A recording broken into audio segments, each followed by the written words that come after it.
მოგესალმებით, მეორე არხის ეთერშია თავისუფალი ტრიბუნა, მე გიორგი უძლაური ვარ. ჩვენი გადაცემის დღევანდელი სტუმრები პირველ ნაწილში იქნება ბატონი დავით ბერძენიშვილი, რესპუბლიკური პარტიის ეროვნული კომიტეტის წევრი. გადაცემის მეორე ნაწილში ჩვენთან სტუმრად მოვა თავისუფალი დემოკრატების თავმჯდომარის მოადგილე ბატონი თია წულუკიანი. მოგესალმებით ბატონო დავით. მოგესალმებით. დღეს ბიძინა ივანიშვილის პრესამდივნომ გაავრცელა ინფორმაცია იმის შესახებ, რომ იმ მიზეზების გამო, რაც იმ პრობლემების გამო, რაც შეექმნა მოძრაობის დაფუძნებას, გულისხმობ ფარტს, რომელშიც უნდა ჩატარებულიყო დაფუძნების პრეზენტაცია, ამ ფარტის გამოუყეფლობის გამო, შექმნილი პრობლემების გამო გადადებულია ეს პრეზენტაცია 1 დეკემბერს. და ჩემი კითხვა ეხება ამას, რომ ესეთი პრობლემები შექმნა ხელისუფლების მხრიდან ამ მოძრაობის დაფუძნებისთვის. მოიტანს თუ არა შედეგებს ხელისუფლებისთვის, ანუ მოიგებს თუ არა ხელისუფლება? ხელისუფლებას არ აქვს კარგი სვლები და ყოველი მომდევნო სვლა არის წინაზე უარესი. ხელოვნური პრობლემების შექმნა ბიძინა ივანიშვილისთვის, ბიძინა ივანიშვილის პოლიტიკურ პერსპექტივებს უფრო წაადგება, ვიდრე ხელისუფლებას, იმიტომ რომ ეს სისუსტის მორიგი დადასტურება არის, საერთოდ უკვე თვენახევარია ჩვენ საზოგადოებაში. არის აღქმა ძალიან დიდ ნაწილში, ეს ჩანს სოციალურ ქსელებში, ეს ჩანს ურთიერთობებში, ეს ჩანს არა მარტო ქალაქად, არამედ სოფლადაც, სადაც ინფორმაცია ნაკლებია, მაგრამ საინფორმაციო ვაკუუმში საქართველოს აღარ ცხოვრობს. მე სხვადასხვა რეგიონიდან მაქვს ინფორმაცია ჩვენივე ორგანიზაციების წევრებისაგან, ჩვენი ახლობლებისაგან, რომ ინტენსიურად ინტერესდება ხალხი, უკანასკნელ არებს აგროვებენ, რომ სატელიტური საშუალებებით უყურონ იმ არხებს, სადაც უფრო ობიექტური ინფორმაცია მიდის. რაც მალე გავა მეორე არხი მთელი ქვეყნის მასშტაბით უკეთესი იქნება ბუნებრივია, ყოველ შემთხვევაში სადაც პირველი არხი არის საკაბელოს პაკეტში, ჩვენ ძალიან დიდი ხანია საზოგადოებრივი მაუწყებლის ხელმძღვანელობას ამაზე ვესაუბრებით, რომ აი ამ საკაბელო პაკეტში ტექნიკურად ეს პრობლემა არ არის, იყო ჩასმული მეორე არხიც, ასე რომ ინფორმირებული არის არა ისე როგორც თბილისში, ვთქვათ ბათუმში, რუსთავში, რამდენიმე სხვა ქალაქში, მაგრამ მაინც პრაქტიკულად მთელი საქართველო უკვე ნელ-ნელა იღებს ინფორმაციას აი ამ ალტერნატიული პოლიტიკური ცენტრის შესახებ. დღეს მე ვნახე სპორტის სასახლის ადმინისტრაციის პასუხი, რომ ჩვენ დღეს ვიმჟელებთ და ხვალ გავცემთ პასუხს ბიძინა ივანიშვილის საზოგადოებრივი მოძრაობის ინიციატორებს. შეგვიძლია თუ არ შეგვიძლია და თუ არ შეგვიძლია, რატომ არ შეგვიძლია, რომ მე რამდენადაც საქმის კურსში ვარ, ჩვენ არა ვართ უშუალოდ ჩართული მის ორგანიზებაში, გასაგებია ჩვენ პარტნიორი პოლიტიკური პარტია ვართ, თუმცა გარკვეულწილად ბუნებრივია, რაც ინფორმაცია გვაქვს, ისე როგორც თავისუფალ დემოკრატებს, წერილობითი პასუხი უნდა გასცეს სპორტის სასახლემ, რატომ არ შეუძლია და უთმოს ბიძინა ივანიშვილის აი ამ მოძრაობას არც 25-ში, არც 26-ში, არც 28-ში და ასე შემდეგ. ნახოთ რა პასუხი იქნება. გაწელეს ბოლო მომენტამდე. ნახოთ რა პასუხი იქნება. ფილარმონიაში იქნება ეს შეკრება, სპორტის სასახლეში იქნება ეს შეკრება. ნოემბერში თუ არ ხერხდება და დეკემბრის დასაწყისში იქნება. ამით ბიძინა ივანიშვილის მხარდამჭერები უფრო მობილიზებულები იქნებიან და არა პირიქით. ბატონო დავით, რეგიონებზე საუბრობდით თქვენ. რეგიონებში რამდენად სწორად ჩადის ინფორმაცია? რამდენად კარგად არიან ინფორმირებული იმის შესახებ, რა პროცესები მიმდინარეობს საქართველოში, იმის შესახებ, რომ რეალურად ჩამოყალიბებულია ორი პოლიტიკური ცენტრი და პერსპექტივებზე, რა პერსპექტივები შეიძლება იყოს მომავალში. რამდენად საკმარისია ეს ინფორმაცია იმისთვის, რომ ჩავთვალოთ, რომ რეგიონები ჩართული არიან ამაში? არა, ინფორმაცია არის, მაგრამ ის რა თქმა უნდა არ არის საკმარისი. არა მარტო ინფორმაცია არ არის საკმარისი, ჯერ ჩვენ ფაქტობრივად ამ ახალი პოლიტიკური ალტერნატივის სახელით პოლიტიკური აქტიურობა არ დაგვიწყია. მე შემიძლია ჩვენს მაყურებელს უთხრა და რაღაც პირველი ხელიდან შეგიძლიათ მიიღოთ ინფორმაცია, რომ უახლოეს დღეებში რესპუბლიკური პარტია და თავისუფალი დემოკრატები ბიძინა ივანიშვილთან შეთანხმებით დავიწყებთ ძალიან მასშტაბურ კამპანიას, როგორც თბილისში, ისე რეგიონებში, უახლოეს დღეებში, პირდაპირ მნიშვნელობით, აი ახვალინაზეგიდან ძალიან მასშტაბურ კამპანიას.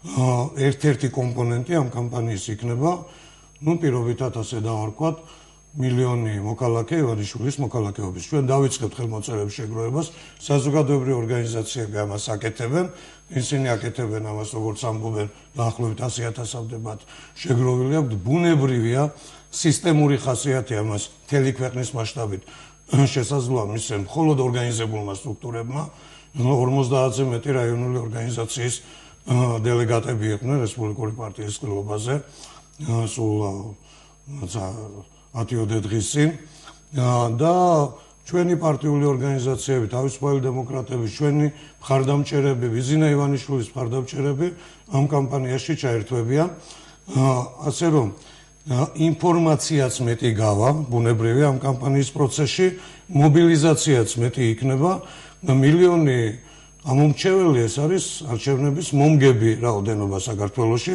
მილიონის წინააღმდეგ რეპრესიულ პროპაგანდისტული მანქანა უძლურია, ეხლა მილიონი იქნება, 1,200,000 იქნება ხელისმომწერი თუ შემდეგ ხმების მომცემი, თუ კიდევ მეტი, ამას გვაჩვენებს ჩვენ ეს პროცესი. მე არ ვფიქრობ, რომ ხელისუფლება გულხელდაკრეფილი დაელოდება მის პოლიტიკურ მარცხს, მაგრამ კონკურენტულ გარემოში იმ უსამართლო საარჩევნო პირობებშიც კი, რა თქმა უნდა, ალტერნატიულ ბლოკს, ივანიშვილის ალტერნატიულ პოლიტიკურ ძალას, რომელიც კოორდინირებულია პოლიტიკურ პარტიებთან და ასევე ორგანიზებულ ჯგუფებთან, საბოლოო სახე ამ კონფიგურაცია ჯერ არ მეუღია, მაგრამ ძალიან მალე გამოჩნდება, რისგან და ვისგან შედგება საბოლოო სახით, როგორც ივანიშვილმა თქვა, ორ პარტიასთან უკვე ვარ ალიანსში და დანარჩენებთან იქნება ეს პარტიული წარმომადგენლობები, იქნება ეს უპარტიო რაღაც ორგანიზებული ჯგუფები, ეს ძალიან მალე უნდა გამოჩნდეს და შეიკრას ეს კონტურები და ბუნებრივია ჩვენ მასშტაბურ საარჩევნო კამპანიას ვაწარმოებთ და ინფორმაცია, რომელიც უფრო მწირია, რა თქმა უნდა, რეგიონებში ვიდრე დედაქალაქში და რამდენიმე ქალაქში, მაგრამ საკმარისია იმისთვის, რომ ჩვენ ყამირზე არ გავდივართ. საკმარისია იმისთვის, რომ ამ კამპანიის პროცესში ის ტალღა, რომელიც ნაკლები ძალით მიდის ამა თუ იმ სოფელში, მეტია ბუნებრივია ცენტრში, ეპიცენტრში, ეს ტალღა ისეთივე მასშტაბური იყოს, ჩვენ დავარქვით თავის ძროზე, რომ პოლიტიკური ცუნამის ფუნქციას ასრულებს ივანიშვილის გამოჩენა პოლიტიკაში, ამ თვე ნახევარმა დაადასტურა, რომ ეს პროგნოზი იყოს სწორი. კარგი, დიდი მადლობა. მე კიდევ მაინტერესებს პროპაგანდაზე, ცოტა მეტი რო ვილაპარაკოთ, ხელისუფლების პროპაგანდაზე, რომელიც მან წამოიწყო, აშკარად შეიმჩნევა, რომ სოციალურ ქსელებში, რომლებშიც ჩართულია ძირითადად ქალაქის მოსახლეობა, ხელისუფლებამ ფართომასშტაბიანი კამპანია წამოიწყო, იყენებენ ყველა დაშვებულ თუ დაუშვებელ მეთოდებს ამისთვის. სხვათა შორის ბოლო დროს უკვე შეიმჩნევა, რომ გარკვეული წერილები, რომელიც ქვეყნდება ხელისუფლების კონტროლის ქვეშ არსებულ საიტებზე, იმ წერილებში არის უკვე პირდაპირ მოწოდებები, რომ ფიზიკურად გაუსწორდნენ ბიძინა ივანიშვილის მომხრეებს. როგორ ფიქრობთ, გამოიტანს თუ არა შედეგებს ამგვარი პოლიტიკა, ამგვარი პროპაგანდა, იმის გათვალისწინებით, რომ ეს ჯერჯერობით ძირითადად უფრო ქალაქების მოსახლეობისთვის არის და მოყვება თუ არა მას ადამიანებში შიშის მომენტის ფაქტორის კვლავ გააქტიურება, თუ უნდა გავითვალისწინოთ ის, რომ ქალაქების მოსახლეობა ძირითადად უფრო თბილისი უკვე ოპოზიციურია და ეს განწყობა უკვე შემდგარია. ხელისუფლების უპრინციპო და არაკორექტულ პოლიტიკას ჩვენ უნდა დაუპირისპიროთ კორექტული და პრინციპული ქმედებები ჩვენ მხრიდან. ვთქვათ, Facebook-ში საქართველოში არის დაახლოებით 650,000 კაცი ჩართული, ძალიან დიდი რაოდენობა, ბუნებრივია. ყველა არ ინტერესდება პოლიტიკით, მაგრამ ძალიან ბევრი ინტერესდება პოლიტიკით, 100,000. ყველა სოციოლოგიური კვლევის პრეტენზიის არ მქონე, მაგრამ ტენდენციის გამომხატველი გამოკითხვა სოციალურ ქსელებში, აჩვენებს, რომ დაახლოებით 3 ერთზეა, 2.5 ერთზეა ივანიშვილის სასარგებლოდ სააკაშვილთან იქნება ეს, ვთქვათ, Facebook-ში, სადაც 24,000, 7,000-ზე, ვთქვათ, 30,000-ზე მეტმა ადამიანმა მიცა ხმა და უჭირა მხარი ივანიშვილს ან სააკაშვილს. თბილისის ფორუმში, რომელიც ტოპ ათეულშია ქართული სოციალური აქტივობების, საიტების, მუდმივად იქ 2.5 ერთზე, ხან 68%, ხან 72, ხან 75%. აი რანაირი ფორმითაც უნდა გაიხსნას კითხვები სახელმწიფო პროპაგანდისტების მიერ გახსნილი თემების დროსაც კი სააკაშვილი არის მკვეთრ უმცირესობაში. თუ გავიხსენებთ იმასაც, რომ თბილისში როცა 2008 წლის იანვარში საპრეზიდენტო არჩევნებზე 9 მილიონი ადამიანი მივიდა ამ არჩევნებზე, იქ 42% 200,000-ზე მეტი ხმა მიიღო გაერთიანებული ოპოზიციის კანდიდატმა და მთელი 12%-ით გაუსწრო მან სააკაშვილს მაშინ, როდესაც კიდე სხვა სამი ოპოზიციური კანდიდატი ჯამურად 20%-ს იღებდა და გახსოვთ ალბათ, რომ 31%-ია ოფიციალური მონაცემებით თბილისში სააკაშვილის ხმები, 40%-ზე ნაკლებია 35-ია ბათუმში გადაწერილი 4 უბნის მიუხედავად, ანუ 2000 ხმა ჩვენ მოგვაკლეს და თავისთვის დაიმატეს 35%-ზე ზევით. ვერ ავიდნენ და პრაქტიკულად ეს სურათი იყო რუსთავში და დიდ და პატარა ქალაქების უმრავლესობაში.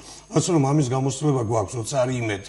მაშინ ჩვენ გვაქვს და საგარეო ლეგიტიმაცია. აი გამოიგონეს ეს ტერმინი სააკაშვილის მომხრეებმა, მაშინ სახელმწიფო ექსპერტებმა ბრძანეს, რომ სააკაშვილს აქვს საგარეო ლეგიტიმაცია და ახლა ეს ნიშნავს იმას, რომ ქართველი ხალხის ლეგიტიმაცია არ აქვს.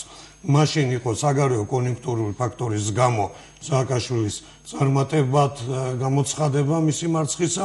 დღეს საგარეო პოლიტიკური კონიუნქტურა სააკაშვილის სასარგებლო არ არის. დღეს ქართველი ხალხის არჩევანი ყველა პარამეტრით ასე ჩანს დაცული იქნება დასავლური სტრუქტურების მიერ, ისე როგორც 2003 წელს შევარდნაძეს და აბაშიძეს ტყუილში აღარ დაემოწმე.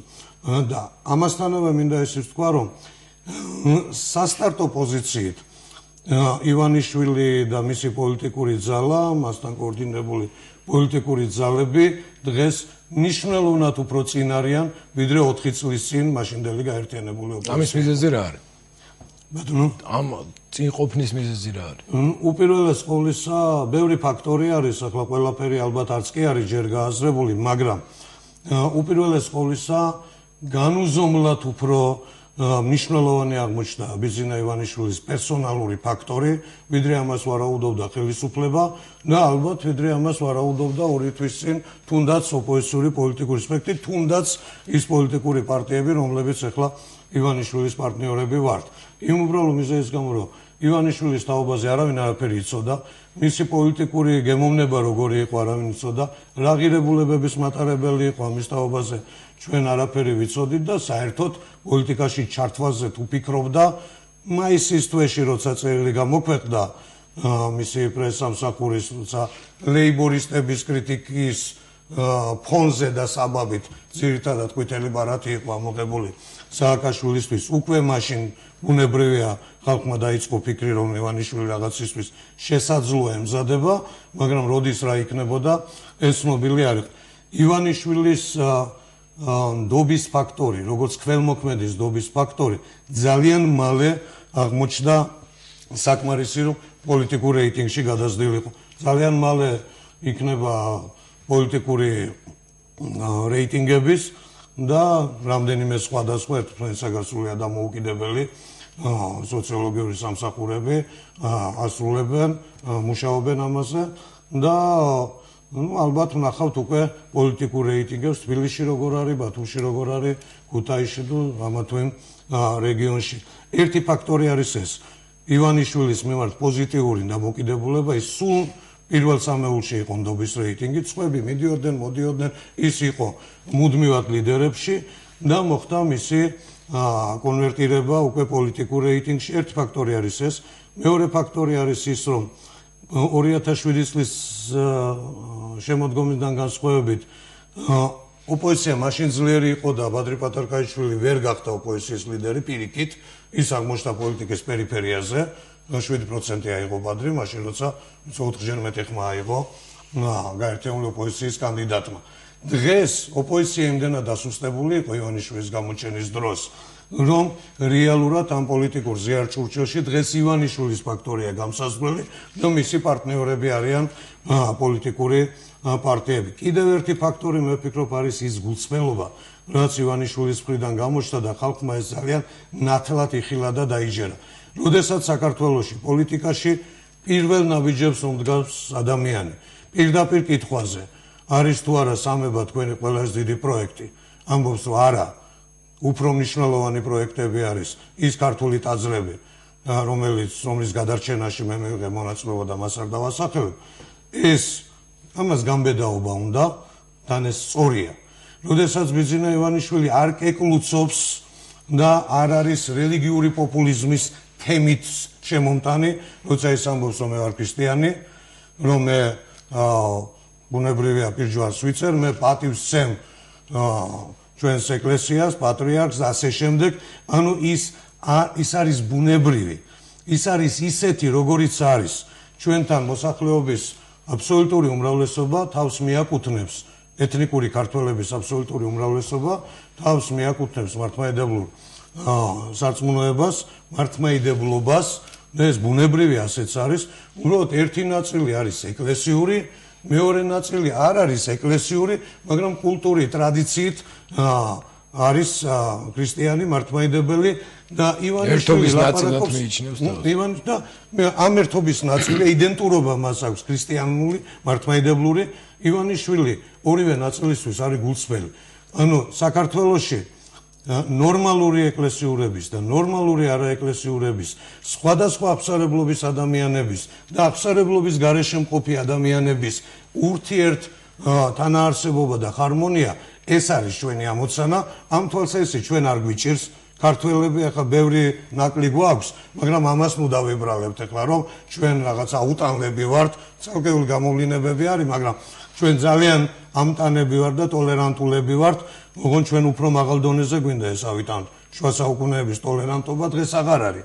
საკმარისი მე არ კლავ ეს არ არის საკმარისი ნუ ანუ იცხოვრე იყვაწე იმუშავე და ასე შემდეგ ну დაუკარგავ წინაპრებს უკეთესებიც იყვნენ ვიდრე მარტო არ კლავ მარტო ქართული არ მიგულისხმია მაგრამ ჩვენმა წინაპარმა ბევრი ისეთი რამ მოგვიტანა რომ ჩვენ არ გვესმის რა არის ანტისემიტიზმი და არ გვესმოდა არასოდეს ყოველი გამოვლინება თქვა თანამედროვე საქართველოში მე-19 საუკუნის საქართველოში შუა საუკუნეების საქართველოში სანამდე ვწუდებით და რაზეც ხელი მიგვიწუდება ყოველი ასეთ თუ ისე გამოვლინება რაიმე უსიამოვნებისა უფრო ერთეულ ხასიათს ატარებს და ამ თვალსაზრისით სხვადასხვა ერის თუ აბსარებლობის წარმომადგენლების მიმართ იმიტომ რომ თავსებადობის ხარისხი და თანაარსებობის ხარისხი იყო მაღალი მაგრამ მე-3000 წლებში 21 საუკუნეში აქ უკვე შემოდის ადამიანის უფლებები ამას სჭირდება უკვე ინსტიტუციური უზრუნველყოფა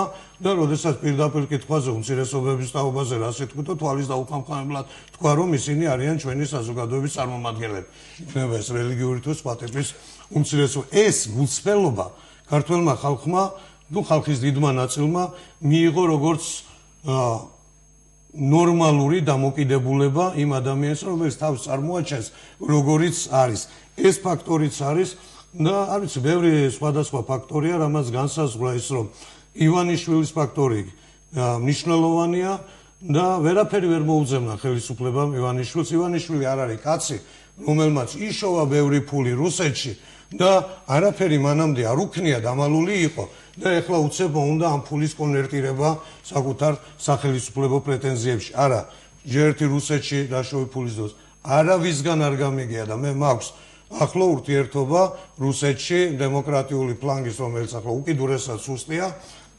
წარმომადგენლებთან, თქვა ვლადიმერ რიშკოვიჩი ჩემი მეგობარია და მე მისგან ვიცი რომ თავის დროზე 90-იან წლებშიც კი 2-3 გვარს რო იტყო და ვისთანაც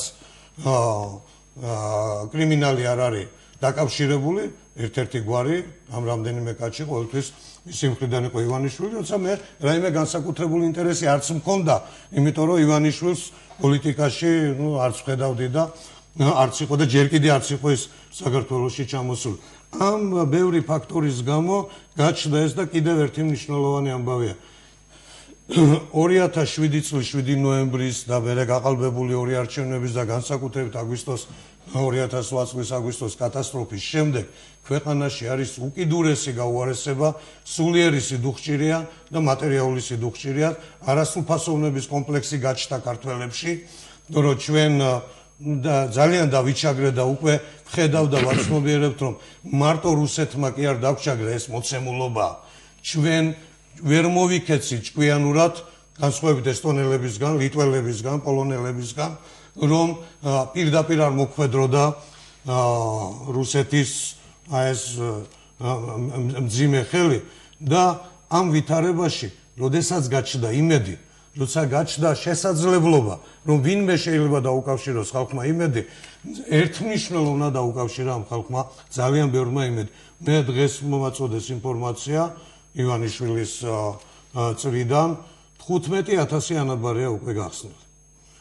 ეს არ არის ერთდღიანი და ორდღიანი კამპანია და ეს არ არის ბევრი ფული რო აქვს ადამიანს და შეუძლია რიგებში დგას ხალხი და ეს იმ ტიპის არის, როგორც ყინვაში 2008 წლის იანვარში იდგა ხალხი და ხმას აძლევდა ოპოზიციურ კანდიდატს. ამ ტიპის არის, ამიტომ ნდობა მის მიმართ როგორც ჩანს იმდენად მაღალია, რომ ხელისუფლება ვეღარ პოულობს არსებით გზებს. ეხლა ძალიან ხშირი არის შემოთავაზებებ დღეს გიგი წერეთლის ინტერვიუა. ამდე ჩემთან ერთ-ერთ ეთერში ხელისუფლების ერთმა წარმომადგენელმა ბრძანა ბატონმა თორდიამ, რომ აი მიანიჭებს, შეიძლება მიანიჭოს სააკაშვილმა, მე კი არ მგონია რომ უნდა მიანიჭოს მოქალაქე, მაგრამ სულ მინიჭებაზე საუბრობენ და არა აღდგენაზე.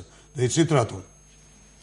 საქართველოს კანონმდებლობა ამბობს, რომ პარლამენტში რო კენჭი იყარო, პარლამენტში კენჭისყრის უფლება აქვს საქართველოს მოქალაქეს, რომელიც ბოლო 2 წელია ცხოვრობს საქართველოში. ანუ დახვდებიან იმაზე, რომ მოდი მინიჭება მივცე და არ მივცეთ უფლება, მაშინ იქნება წყვეტა და მე იქნება ასეთი ინტერპრეტაცია, რომ კი ცხოვრობს 2 წელი საქართველოში, მაგრამ როგორც მოქალაქე არ ცხოვრობს ამისთვის, ეგეც მაინდა-მაინც ახლა დიდი გამოსავალი მისი არ იქნება, მათთვის არ იქნება. იქნება ივანიშვილის ის სათავეში. თუ მისი გვარი იქნება დასახელებული ამ ალტერნატიული პოლიტიკური ცენტრის დასახელებაში, ამან შორის დიდი სხვაობა არ არის, იმიტომ საქართველოში ყოფილა არჩევნები, როცა არ იყრიდა ხალხი კენჭს და მათი გვარი იყო დასახელებაში, გნებავთ სააკაშვილი ნაციონალურ მოძრაობა 2003 წელს, გნებავთ სააკაშვილი გამარჯვებული აჭარა 2004-ში, ბერძენიშვილი რესპუბლიკელები იგივე 2004-ში აჭარის არჩევნებზე, რაც ბურჯანაძე დემოკრატები და ასე შემდეგ. ასე რომ ამ თვალსაზრისით რაიმე წარმატებას მიანიჭებს მოქალაქეობას, აღუდგენს მოქალაქეობას, თუ უარს იტყვის მოქალაქეობაზე, სააკაშვილის არ ემუქრება, ამაზე არ არის დამოკიდებული. მე აპატიად გამიგზელდა ბოლო წინადებას ვიტყვი, მე მივესალმებოდი თუ ნაციონალური მოძრაობა შეძლებდა პოლიტიკურ კონკურენციას და ჩვენ მივიღებდით პირველ ნახელისუფლად პარტიას საქართველოში. დიდი მადლობა. რამდენიმე კითხვის დასმა მინდოდა, მაგრამ ვერ მოვასწარით თქვენი გრძელი თუმცა საინტერესო საუბრიდან გამომდინარე, დაახლოებით 3 წუთი გვაქვს დარჩენილი და ის რითიც დაამთავრეთ, ამაზე კითხვა უნდა დაგისვათ აუცილებლად, იმიტომ რომ ამას მოყვა რეაქციები და არც თუ ერთმნიშვნელოვანი და უფრო მეტი იყო რეაქცია უარყოფითი ნაციონალური მოძრაობის შესაძლო არსებობაზე ოპოზიციაში.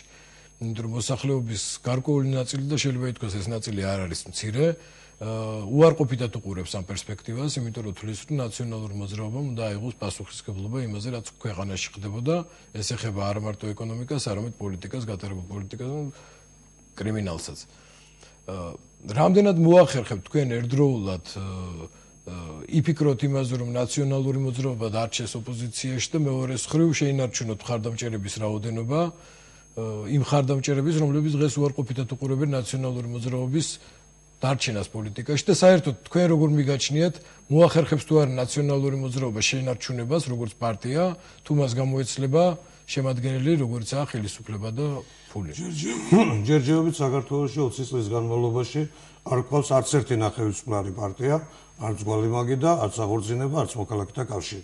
მე არ მაქვს განცდა, რომ ნაციონალური მოძრაობა შეძლებს აი ამ ვითარების შეცვლას. როცა მე ვამბობ, რომ ნაციონალური მოძრაობა ოპოზიციაში თუ შეძლებს, თუ ისინი ბარიერს გადალახავენ, თუ მათ ყავთ მხარდამჭერთა სათანადო რაოდენობა, თუ ისინი 20-25%-ს აიღებენ, ეხლა სახელმწიფო ჩვენ რეალურად ლაპარაკობთ, ამომრჩეველი წყვეტს რა ღირს ნაციონალური მოძრაობა მათთვის. 7% ღირს, 15 ღირს, 20 ღირს თუ 30 ღირს. მე არ მგონია, რომ ამაზე უფრო ფართო ჩარჩოები დავჭირდეს ჩვენ. ან შვიცაც ვერ აიღებს იმდენად მძიმე ვითარებაში, მაგრამ როგორც წესი, სახელმწიფო პარტიები საკუთარი საქართველოს პოსტსაბჭოთა საქართველოში რაღაც შედეგს იღებენ შევარდნალის მოქალაქეთა კავშირმაც კი ხმების გარკვეული რაოდენობა ხომ იყო 2003 წელსაც კი ეს ობიექტური ამომრჩეველი ჩვენი მომხრეები მობილიზებული იქნებიან იმაზე რომ ჩვენ მოგცეს ხმა სხვა პარტიების მომხრეები იქნებიან თავის პარტიაზე ორიენტირებული ნაციონალურ მოძრაობის რესურსი და ვიცი მომხრეები იქნება ორიენტირებული მასზე რაც შეეხება მეორე ნაწილს ძალიან მოკლედ იმიტომ რომ დრო ფაქტობრივად მეორე ნაწილი რომ უნდა აიღოს თუ არა ნაციონალურ მოძრაობამ როგორც პარტია ანუ აიგზავნოს თუ არა ნაციონალური მოძრაობა ეს საკითხი დღეს არ იხილება ნაციონალური მოძრაობა როგორც პარტია პარლამენტში თუ შევა პარლამენტიდან ხა დეპუტატებს არ ერეკებიან ამის შემდეგ გადასვა ნაციონალური მოძრაობის ანუ ქვეყნის ხელისუფალთა რა ნაწილი არის ეს სასამართლო საკითხია ეს არის რამდენიმე ათეული კაცი თუ ეს არის რამდენიმე ასეული კაცი ამას გადაწყვეტს სასამართლო დიდი მადლობა მე მაყურებელს შევახსენებ რომ ჩვენი სტუმარი იყო რესპუბლიკური პარტიის ეროვნული კომიტეტის წევრი ბატონი დავით ბერძენიშვილი ჩვენ გავდივართ შესვენებაზე რამდენიმე წუთში კვლავ დავბრუნდებით დარჩით ჩვენთან მადლობა